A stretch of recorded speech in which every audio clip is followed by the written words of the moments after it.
One thing I wanted to ask you about was most people are probably starting from a position where they need to alter someone's perception in order for them to see them as a trusted advisor.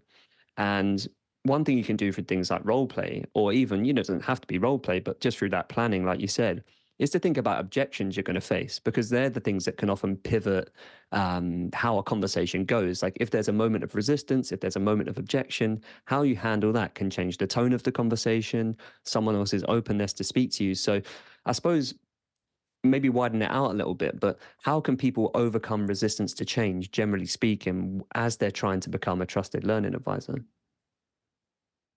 So there's a couple things to think about. First, take a step back and try to consider where that resistance might be coming from. And the reason I'm sharing that is your stakeholder might also be an order taker. And it took me a long time to realize that. But if you take a step back and you think about the resistance that you're facing, could they be an order taker? So there's a couple things that you could unpack with that question. One, how long have you had a relationship with this individual? If it is a new relationship, they're probably still just building trust with you, and it's not the right place for you to push back. I just started a new job about, I don't know, a month or so ago. For right now, I'm saying yes to most anything because I need to build up that credibility. I need to get some wins. Now, do I think I should be doing everything I'm saying yes to? Not really. But that's what I need to do right now to build up that credibility so that later on I have that trust and they can listen to me a little bit more. So, what's your status in your relationship with them?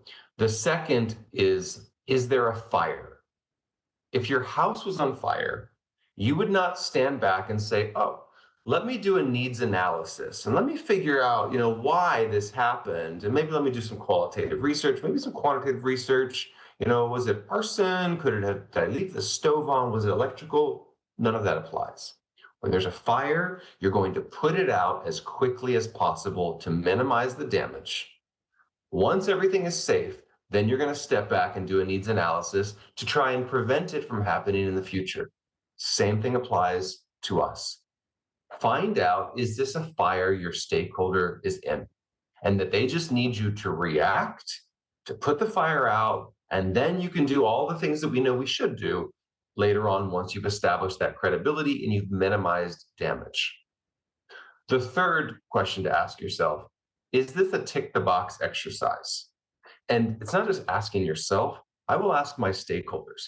If they're giving me an order and I'm thinking this is probably just a tick the box exercise, which means they don't care about changing behaviors, they don't care about learning outcomes, they're not going to measure this, no one's really looking at this, they just need to get it done. I will ask them, hey, is this just a tick the box exercise? Do you just need me to get this done? Move it off. We're not going to run reports. We're not going to measure it. Like, it just has to get done.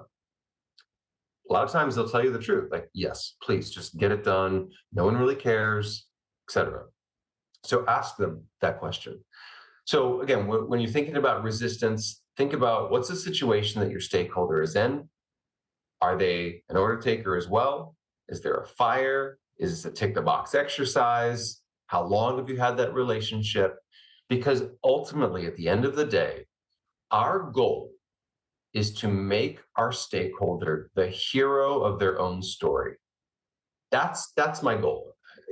Underneath that, I want to help all the learners in the organization. I want to help them grow. I want to help them develop. I want to help them build the skills that they need to be successful that drives value in the organization.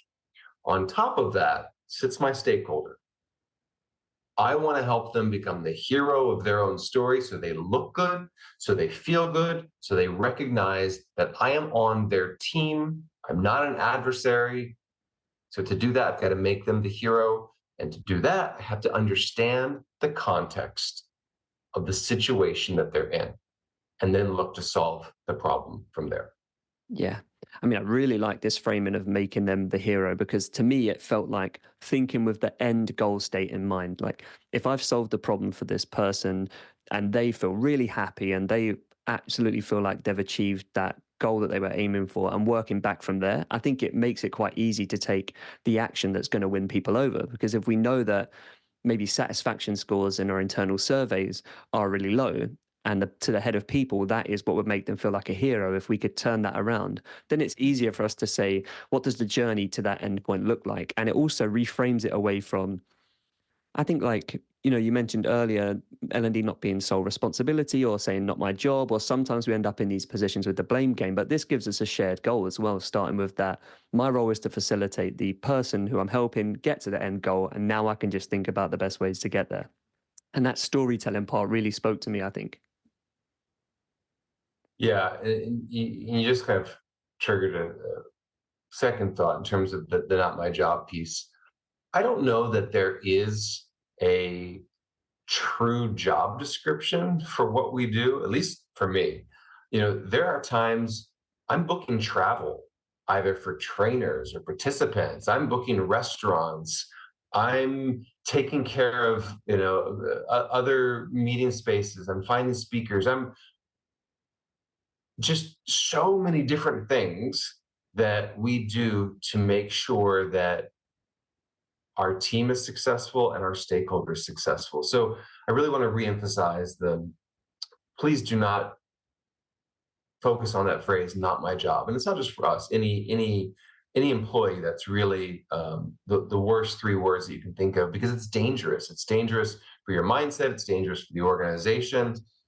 I look at us as holistic problem solvers. And so, yeah, it may not technically be my job, but I'm going to help you Yeah. because that's what we do. We help people.